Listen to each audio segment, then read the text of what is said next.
कहा जाता है श्रीमद् भागवत गीता सिर्फ एक धर्म के लिए नहीं है, बल्कि इसे धरती के हर इंसान को पढ़ना और समझना चाहिए ताकि वो अपनी जिंदगी में सुख, शांति और सफलता को प्राप्त कर सके।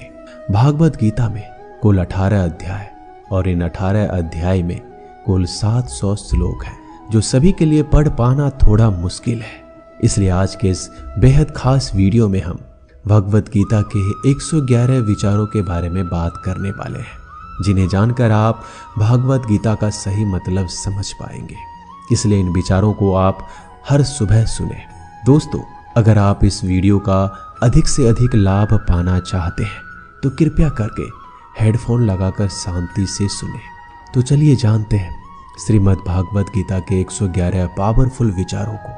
श्री कृष्ण कहते हैं कि मनुष्य को परिणाम की चिंता किए बिना लोभ, लालच, निस्वार्थ और निष्पक्ष होकर अपने कर्तव्यों का पालन करना चाहिए। जिस तरह प्रकाश की ज्योति अंधेरे में चमकती है, ठीक उसी प्रकार सत्य भी चमकता है। इसलिए मनुष्य को हमेशा सत्य की राह पर चलना चाहिए। जिस मनुष्य के अंदर ज्ञान की कमी और ईश्वर में श्रद्धा नहीं होती, वो मनुष्य जीवन में कभी भी आनंद और सफलता को प्राप्त नहीं कर पाता। जिस प्रकार मनुष्य अपने पुराने वस्त्रों को त्याग कर नए वस्त्र धारण करता है, ठीक उसी प्रकार आत्मा पुराने व्यर्थ शरीर को लगाकर नए भौतिक शरीर को धारण करती है। कौन क्या कर रहा है, कैसे कर रहा है, क्यों कर रहा है, इन सब से आप जितना दूर रहेंगे उतना ही आप खुश रहेंगे। समझदार व्यक्ति जब संबंध निभाना बंद कर देता है तो समझ लेना उसके आत्मसम्मान को कहीं ना कहीं ठेस अवश्य पहुंची है। मोह उसी का करो जिस पर आपका अधिकार है। जिस पर आपका अधिकार ही नहीं, उसका मोह भी नहीं करना चाहिए। जो लोगों की तकलीफों को समझते हैं, जिनमें दया है, दिल से अच्छे हैं, उन्हें दोबारा जन्म लेना नहीं पड़ता। पर बुद्ध व्यक्ति के गंदगी का ढेर, पत्थर और सोना सभी समान है। आपके कर्म ही आपकी पहचान है, वरना एक नाम के हजारों इंसान है। प्रेम सदैव माफी मांगना पसंद करता है और अहंकार सदैव माफी सुनना पसंद करता है। विषयों के बारे में सोचते रहने से मनुष्य को उनसे शक्ति मिलती है। उनमें कामना की इच्छा पैदा होती है और कामनाओं में विघ्न आने से क्रोध की उत्पत्ति होती है। सदैव संदेह करने वाले व्यक्ति के लिए प्रसन्नता ना इस लोक में है, ना कहीं और। कर्म वो फसल है जिसे हर इंसान को हर हाल में काटना ही पड़ता है। इसलिए हमेशा अच्छे बीज बोए ताकि फसल अच्छी हो। जो होने वाला है वो होकर ही रहता है और जो नहीं होने वाला वो कभी नहीं होता। ऐसा निश्चय जिनकी बुद्धि में होता है, उन्हें चिंता कभी नहीं सताती। अच्छे कर्म करने के बावजूद भी लोग केवल आपकी बुराइयों को ही याद रखेंगे। इसलिए लोग क्या कहते हैं, इस पर ध्यान मत दो, तुम अपना कर्म करते रहो। जितना हो सके खामोश ही रहना अच्छा है, क्योंकि सबसे ज्यादा गुनाह इंसान से उसकी जुबान ही करवाती है। गीता में भगवान श्री कृष्ण कहते हैं, हे अर्जुन, जो हमेशा मेरा स्मरण या एक चित्र मन से मेरा पूजन करते हैं, मैं व्यक्तिगत रूप से उनके कल्याण का उत्तरदायित्व लेता हूँ। हे पार्थ, जो लोग भक्ति में श्रद्धा नहीं रखते वो मुझे प्राप्त नहीं कर पाते। अतः वह भौतिक जगत में जन्म मृत्यु के मार्ग पर वापस आते रहते हैं। मौन सबसे अच्छा उत्तर है। यदि किसी व्यक्ति के लिए जो आपके शब्दों को महत्व नहीं देता, बदल जाओ वक्त के साथ या फिर वक्त बदलना सीख लो। मजबूरियों को मत कोसो, हर हाल में चलना सीखो। किसी काम की चिंता करना ठीक है, पर चिंता इतनी भी नहीं होनी चाहिए कि वह काम ही बिगड़ जाए। अच्छी नीयत से किया गया काम कभी व्यर्थ नहीं जाता और उसका फल आपको जरूर मिलता है। श्री कृष्ण कहते हैं कि मैं किसी का भाग्य नहीं बनाता, हर कोई अपना भाग्य खुद बनाता है। आप आज जो भी काम कर रहे हो, उसका फल आपको कल प्राप्त होगा। आज जो आपके पास है वो आपके द्वारा पहले ही किए गए कर्मों का फल है। मनुष्य नहीं, उसके कर्म अच्छे या बुरे होते हैं। जैसे मनुष्य के कर्म होते हैं, वैसे ही फल की प्राप्ति होती है। तुम्हें सिर्फ अपने कर्म करने का अधिकार है, किंतु कर्म के फलों के तुम अधिकारी नहीं हो। तुम ना तो कभी अपने आप को अपने कर्मों के फल का कारण मानो, ना ही कर्म करने में आसक्त हो जाओ। सही कर्म वह नहीं है जिसके परिणाम हमेशा सही हो, अपितु सही कर्म वह है जिसका उद्देश्य कभी गलत ना हो। संसार में कोई मनुष्य सर्वगुण संपन्न नहीं होता, इसलिए कुछ कमियों को नजरअंदाज करके रिश्ते बनाए रखो। पूर्णता के साथ किसी और के जीवन की नकल करके जीने की तुलना में आप अपने आप को पहचान कर अपूर्ण रूप से जीना बेहतर है। जब भविष्य धुंधला पड़ने लग जाता है तब आपको वर्तमान में ध्यान केंद्रित करने की आवश्यकता है। कोशिश करो, हल निकलेगा, आज नहीं तो कल निकलेगा। अर्जुन के तीर सांसद मरुस्थल से भी चल निकलेगा। जीवन की सबसे बड़ी गलती वही होती है जिस गलती से हम कुछ सीख नहीं पाते। हमारा मन कमजोर होता है तो परिस्थितियां समस्या बन जाती है। जब हमारा मन स्थिर होता है तब परिस्थितियां चुनौती बन जाती है, और जब हमारा मन मजबूत होता है तब परिस्थितियां अवसर बन जाती है। मनुष्य की मानवता उसी वक्त नष्ट हो जाती है जब उसे दूसरों के दुखों पर हंसी आने लगती है। ये भारतवंशी शरीर में रहने वाले का वध कभी नहीं किया जा सकता, अतः तुम्हें किसी भी जीव के लिए शोक करने की आवश्यकता नहीं है। समय वही सिखाता है कि जिंदगी किसी का इंतजार नहीं करती, ना ही किसी के लिए रुक सकती है। जिंदगी खेलती भी उसी के साथ है जो खिलाड़ी बेहतरीन होता है। दर्द सबके एक जैसे हैं, मगर हौसले सबके अलग अलग हैं। कोई हताश होके बिखर जाता है तो कोई संघर्ष करके निखर जाता है। मनुष्य को अपने कर्मों से संभावित परिणामों से प्राप्त होने वाली विजय, पराजय, लाभ या हानि, प्रसन्नता या दुख इत्यादि के बारे में सोचकर चिंता से ग्रस्त नहीं होना चाहिए। यदि आप अपनी गलतियों से कुछ सीखते हैं तो गलतियां सीढ़ियां हैं, और नहीं सीखते हैं तो गलतियां सागर है। निर्णय आपका है, चढ़ना है या डूबना है। समस्याएं इतनी ताकतवर नहीं होती जितना हम उन्हें मान लेते हैं। कभी सुना है कि अंधेरे ने सुबह को होने ही नहीं दिया? गलतियां ढूंढना गलत नहीं है, बस शुरुआत खुद से होना चाहिए। जरूरी नहीं हर बार आपके शब्दों को सही समझा जाए, इसलिए कभी कभी चुप रहना ही ज्यादा बेहतर होता है। जो जितना अधिक शांत होता है वह उतना ही गहराई से अपनी बुद्धि का प्रयोग कर सकता है। निंदा से घबराकर अपने लक्ष्य को कभी ना छोड़ें, क्योंकि लक्ष्य मिलते ही निंदा करने वालों की राय बदल जाती है। आपकी हार और जीत आपके सोच पर निर्भर करती है, इसलिए मान लो तो हार होगी, ठान लो तो जीत होगी। सबसे समझदार और स्थिर बुद्धि वाला व्यक्ति वही होता है जो सफलता मिलने पर अहंकार में नहीं जाता, विफल होने पर गम में नहीं डूबता। प्रशंसा हो रही हो तो ज्यादा सावधान रहने की जरूरत है। जीवन में कभी भी किसी से अपनी तुलना मत कीजिए।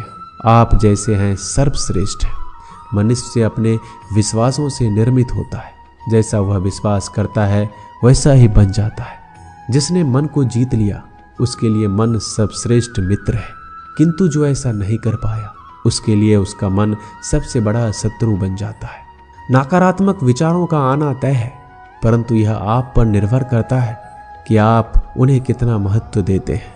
हमेशा याद रखना, बेहतरीन दिनों के लिए बुरे दिनों से लड़ना पड़ता है। जीवन में कुछ स्थायी नहीं है, इसलिए स्वयं को अधिक तनावग्रस्त ना करें, क्योंकि परिस्थितियां चाहे कितनी भी खराब क्यों ना हो, ये बदलेगी जरूर। संसार में परेशानी देने वाले की हस्ती कितनी भी बड़ी क्यों ना हो, पर भगवान की कृपा दृष्टि से बड़ी कभी नहीं हो सकती। प्रेरणा का सबसे बड़ा स्रोत आपके अपने विचार, इसलिए बड़ा सोचें और खुद को जीतने के लिए हमेशा प्रेरित करें। जिसने मन को जीत लिया है उसने पहले ही परमात्मा को प्राप्त कर लिया है, क्योंकि उसने शांति प्राप्त कर ली। ऐसे मनुष्य के लिए सुख दुख, सर्दी गर्मी और मान अपमान एक जैसे होते हैं। मुश्किलें केवल बेहतरीन लोगों के हिस्से में ही आती है, क्योंकि वही लोग उसे बेहतरीन तरीके से अंजाम देने की काबिलियत रखते हैं। कोई कुछ भी कहे, बस आपको शांति रखनी है, क्योंकि सूरज कितना भी तेज क्यों न हो, समुद्र सूखता नहीं। जहां आपकी कोई कीमत नहीं वहां रुकना अनुचित है, चाहे वो किसी का घर हो या किसी का मन।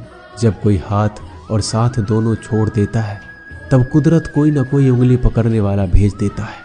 उन्हीं का नाम कान्हा है। जो मन को नियंत्रित नहीं करते उनके लिए वह शत्रु के समान कार्य करता है। हे अर्जुन, व्यक्ति चाहे बन सकता है यदि वह विश्वास के साथ एक वस्तु पर लगातार चिंतन करे। सिर्फ दुनिया के सामने जीतने वाला ही विजेता नहीं होता, बल्कि किन रिश्तों के सामने कब और कहां हारना है ये जानने वाला भी विजेता होता है। जो लोग बुद्धि को छोड़कर भावनाओं में बह जाते हैं उन्हें हर कोई मूर्ख बना सकता है। वक्त से पहले मिली चीज अपना मूल्य खो देती है और वक्त के बाद मिली चीज अपना महत्व मनुष्य को संभावित परिणामों से प्राप्त होने वाली विजय, पराजय, लाभ या हानि, प्रसन्नता या दुख इत्यादि के बारे में सोचकर चिंता से ग्रस्त नहीं होना चाहिए। आत्मा अपने पुराने शरीर को वैसे ही छोड़ देती है जैसे मनुष्य पुराने कपड़ों को उतारकर नए कपड़े धारण कर लेता है। जैसे जल में तैरती नाव को तूफान उसे अपने लक्ष्य से दूर ले जाता है, ठीक वैसे ही इंद्रिय सुख मनुष्य को गलत रास्ते की ओर ले जाता है। आपका विश्वास एक पर्वत को भी खिसका सकता है, लेकिन आपके मन का संदेह दूसरा पर्वत खड़ा कर सकता है। हमारा खुद पर विश्वास होना बहुत जरूरी है, क्योंकि हम अपने रास्ते पर खुद चलते हैं। क्योंकि वक्त कभी भी एक जैसा नहीं होता, उन्हें भी रोना पड़ता है जो बेवजह दूसरों को रुलाते हैं। अपनी इच्छा शक्ति के माध्यम से अपने आप को नई आकृति प्रदान करें। कभी भी स्वयं को अपनी आत्मा इच्छा से अपमानित ना करें। इच्छा एकमात्र स्वयं का मित्र होता है और इच्छा ही एकमात्र स्वयं का शत्रु भी। अपनी पीड़ा के लिए संसार को दोष मत दीजिए, अपने मन को समझाओ। तुम्हारे मन का परिवर्तन ही तुम्हारे दुखों का अंत है। खुद को कमजोर कभी नहीं समझना चाहिए। अगर आप गिरते हो तो उठने का प्रयास करो, लड़ो, पूरी निष्ठा से अपना कर्तव्य, अपना कर्म निभाओ। बाकी सब मुझ पर छोड़ दो। हो सकता है हर दिन अच्छा ना हो, लेकिन हर दिन में कुछ अच्छा जरूर होता है। धैर्य रखिए। कभी कभी आपके जीवन में सबसे अच्छा पाने के लिए सबसे बुरे दौर से गुजरना पड़ता है। रोना बंद करो, अपनी तकलीफों से खुद लड़ना सीखो, क्योंकि साथ देने वाले भी शमशान से आगे नहीं जाते। समय जब न्याय करता है तब गवाहों की आवश्यकता नहीं पड़ती है। एक उपहार तभी असली और पवित्र है जब वह हृदय से किसी सही व्यक्ति को सही समय और सही जगह पर दिया जाए। जब उपहार देने वाले व्यक्ति के दिल में उस उपहार के बदले कुछ पाने की उम्मीद ना हो। सुंदरता आपके दृष्टिकोण में होती है। किसी को कीचड़ में खिला कमल भी लुभाता है और किसी को चांद में भी दाग नजर आता है। हे अर्जुन, कोई भी जिस किसी भी देवता की पूजा पूरे विश्वास के साथ करने की इच्छा रखता है, तब मैं उसका विश्वास उसी देवता में दृढ़ कर देता हूँ। उदय किसी का भी अचानक नहीं होता। सूर्य भी धीरे धीरे निकलता है और ऊपर चढ़ता है। धैर्य और तपस्या जिसमें है वही संसार को प्रकाशित कर सकता है। हे अर्जुन, स्वर्ग प्राप्त करने और वहां कई वर्षों तक वास करने के पश्चात एक असफल योगी का पुनः एक पवित्र और समृद्ध कुटुंब में जन्म होता है। शब्द उतने ही बाहर निकालने चाहिए जिन्हें वापस भी लेना पड़े तो खुद को तकलीफ ना हो। मन अशांत हो तो उसे नियंत्रित करना कठिन है, लेकिन अभ्यास से इसे वश में किया जा सकता है। अहंकार और संस्कार में फर्क है। अहंकार दूसरों को झुकाकर खुश होता है, संस्कार स्वयं झुककर खुश होता है। सेवा सबकी करो, मगर आशा किसी से मत रखो, क्योंकि सेवा का सही मूल्य ईश्वर ही दे सकता है। जब सत्य की असत्य से लड़ाई होगी तो सत्य अकेला खड़ा होगा और असत्य की फौज लंबी होगी, क्योंकि असत्य के पीछे मूर्खों का झुंड भी होगा। अकेले रहना तुम्हें यह भी सिखाता है कि वास्तव में तुम्हारे पास स्वयं के अलावा और कुछ नहीं। जब परिवार के सदस्य अप्रिय लगने लगे तो समझ लीजिए कि विनाश का समय आरंभ हो गया है। क्रोध आने पर चिल्लाने के लिए ताकत नहीं चाहिए, मगर क्रोध आने पर चुप रहने के लिए खूब ताकत चाहिए होती है। जो आपका है वो आपको मिलकर ही रहेगा, फिर चाहे उसे छीनने के लिए पूरी कायनात एक हो जाए। दो प्रकार के व्यक्ति संसार में स्वर्ग से भी ऊपर स्थित होते हैं। एक जो शक्तिशाली होकर भी क्षमा कर देते हैं और दूसरा जो दरिद्र होकर भी कुछ दान कर देते हैं। प्रेम शरीर या सुंदरता को देखकर नहीं होता, प्रेम हृदय से होता है। जहाँ दो हृदय मिल जाए वहीं प्रेम जन्म लेता है। किसी भी व्यक्ति को अच्छे से जाने बिना दूसरे की बातें सुनकर उसके प्रति कोई धारणा बना लेना मूर्खता है। अगर साफ नियत से मांगा जाए तो ईश्वर नसीब से बढ़कर देता है। जो हुआ वह अच्छा हुआ, जो हो रहा है वो अच्छा हो रहा है, जो होगा वो भी अच्छा हो। मेरा तेरा छोटा बड़ा अपना पराया मन से मिटा दो, फिर सब तुम्हारा है और तुम सबके हो। जब भी विनाश होने का प्रारंभ होता है, शुरुआत वाणी के संयम खोने से होती है। जीवन में सब कुछ खत्म होने जैसा कुछ भी नहीं होता। हमेशा एक नई शुरुआत हमारा इंतजार कर रही होती है। जीवन में यदि खुश रहना है तो अधिक ध्यान उस चीज पर दो जो आपके पास है, उस चीज पर नहीं जो दूसरों के पास है। उस दिन हमारी सारी परेशानियां खत्म हो जाएगी, जिस दिन हमें ये यकीन हो जाएगा कि हमारा सारा काम ईश्वर की मर्जी से होता है। विपत्ति में धैर्य, वैभव में दया, संकट में सहनशीलता ही श्रेष्ठ व्यक्तियों का लक्षण है। जो व्यक्ति स्पष्ट और सीधी बात करता है उसकी वाणी कठोर जरूर होती है, लेकिन वह कभी किसी के साथ छल नहीं करता। जो अच्छा लगे उसे ग्रहण करो, जो बुरा लगे उसे त्याग। फिर चाहे वह विचार हो, कर्म हो या मनुष्य, बुराई बड़ी हो या छोटी, हमेशा विनाश का कारण बनती है। क्योंकि नाव में छेद छोटा हो या बड़ा, नाव को ही डुबा देता है। जो दान बिना सत्कार के कुपात्र को किया जाता है वह तमस दान कहलाता है। परिवार और समाज दोनों ही बर्बाद होने लगते हैं जब समझदार मौन और ना समझ बोलने लगते हैं। आप वापस नहीं जा सकते और शुरुआत को नहीं बदल सकते, लेकिन आप जहां हैं वहीं से शुरू कर सकते हैं और अंत को अवश्य बदल सकते हैं। जब उम्मीद टूटने लगे, कोई रास्ता ना दिखाई दे, तो एक बार भगवत गीता की शरण में अवश्य आए। दोस्तों, मिलते हैं एक नई वीडियो में नए ज्ञानवर्धक बातों के साथ। धन्यवाद।